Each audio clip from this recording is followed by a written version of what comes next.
Hello and welcome to Lynchburg Live. I'm your host, Linda Smith. For several years, Science Fiction Club, Heimdall Science Fiction, that I've told you about on another show, has been working with the Salvation Army. We don't have club dues. Instead, each month everyone brings one canned good and makes a donation. We make a Christmas donation to the Salvation Army food pantry. And from working with Salvation Army, I've developed an enormous respect for what they do at Christmas as well as what they do throughout the year for our community. My guests tonight are Major David Cope and his wife Deborah, local Salvation Army. Welcome to Lynchburg Live. It's wonderful to have both of you as my guests tonight. Good evening. It's good to be with you. To start off, I really want you to tell our audience, David, what your jobs are with the Salvation Army, been doing it, and what it involves. Linda, we are ordained ministers, and they call us Corps officers for the Salvation Army. Debbie and I have been Corps officers in the Salvation Army for 25 years. We've been in Lynchburg, wonderful Lynchburg, a little over 5 years. I tell people we're on borrowed time now because they usually move you about every 5.5 to 6 years. Part of our ministry is twofold. It has a spiritual arm. Tell every man, woman, and boy and girl that God loves them and God has a plan for their life and they can be successful citizens and productive people. And then we have the social arm, which is usually the programs that are most well known there, providing social services in the areas of emergency shelter, family services, feeding programs, and so forth. Debbie, what areas serve from your, I'm thinking of this, Lynchburg being the pivotal point, what other areas do you serve in the community? Do you go into Appomattox? We do. We serve Lynchburg and the surrounding area, Campbell County, Bedford County, Nelson County. Yes. Madison Heights and Alta Vista as well. That's great. Yeah. I mean, I just know that, you know, when we brought stuff over there, you're getting your baskets together and you're getting ready to take them out to different places. And I knew that you did service other areas other than just Lynchburg. What are some of the services that you offer, not just at Christmas, but pretty on a day-to-day basis? We just built a new Center of Hope in just a little bit. I know we're going to show some pictures, but it houses our 4 major programs, which is a community feeding program, family services, providing financial assistance for families who have homes and means of cooking, just need different types of financial assistance, and also our emergency shelter program and transitional housing for families and children. Day-to-day programs that we provide here in Lynchburg, and oftentimes, Linda, we have people that come in from other counties that need assistance as well. I just know that you're always there, and I think it's nice to know that there's somebody that you can depend on if you're down on your luck. All right, you've brought some pictures, and if Phil will put the pictures up, you can tell us what they are.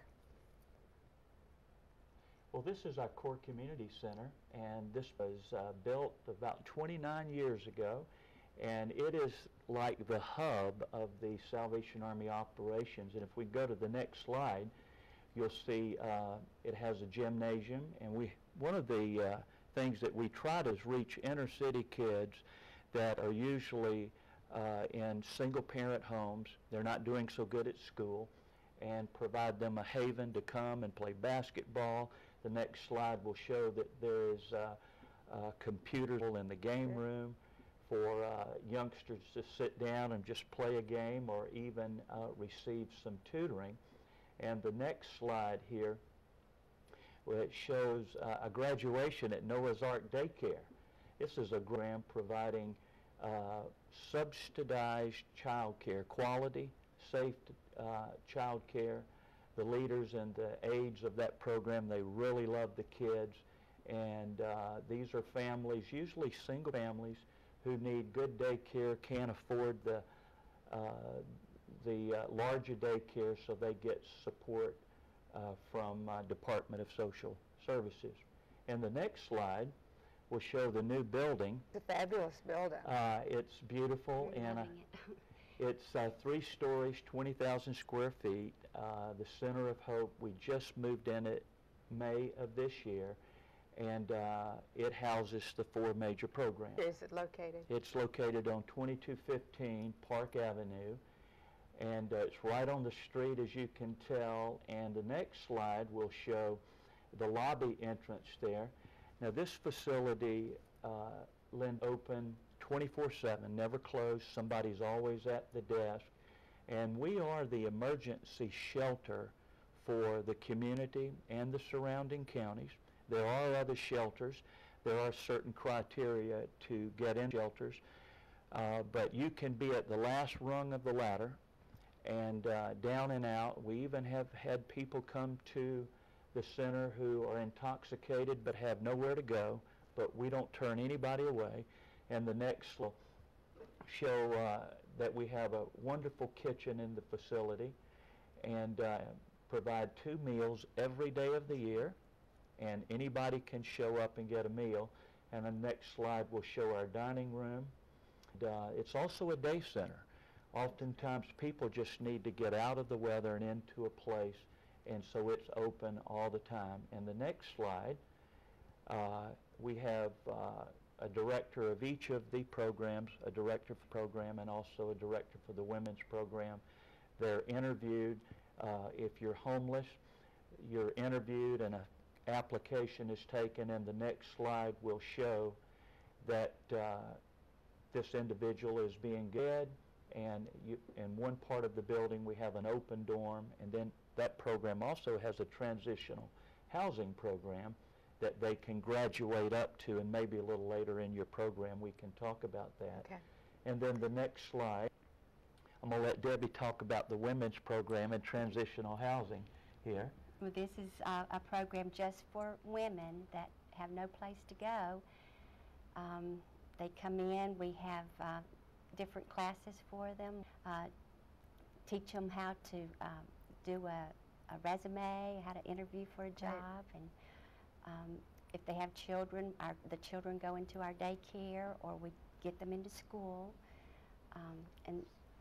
The next slide shows the residents. Families can... That's their rooms. The families can stay together. We are the only organization that keeps the families together right now, and that's one thing we were really about in our new building. And they do their washing, their cleaning. They take care of their facility. It must make them feel really good to have some sort of ownership in the learning a skill and that kind of thing. It's a very structured program.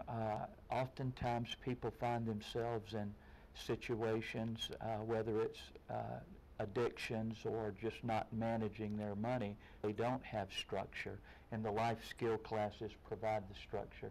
And I think this is our final shot here.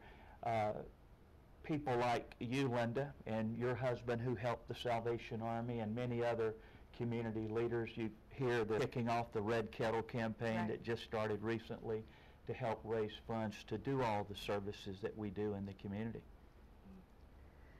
I know that during the holidays, Thanksgiving, Christmas in particular, that you all are feeding and caring for the hungry and the less fortunate in this area. How in the world do you manage to coordinate all of that? We've been by before to deliver our canned food donation to you. We're putting together baskets after baskets after baskets. How do you handle that at Christmas? And Well, people just like you, Linda, come on board. Volunteers. Somebody once said the Salvation Army is all about people helping people save. You know, every year it's I get a little anxious help to do just what you said, put it all together. How's it going to happen? And God is so faithful. And just like you providing some food through an organization and a club that you're familiar with, we've got churches that provide support, both monetary and